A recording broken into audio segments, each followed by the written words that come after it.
होणारी बंधता प्रदीप करण्याचा संकल्पपूर्वक निर्धार करून आमच्या सिद्धांत सभेत आज दिनांक 26 नोव्हेंबर 1949 रोजी याद्वारे हे संविधान अंगीकृत आणि आधुनिक करून स्वतः प्रत अर्पण करतात।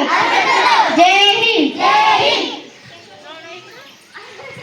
भारतीय संविधानाचा भारतीय संविधानाचा भारतीय संविधानाचा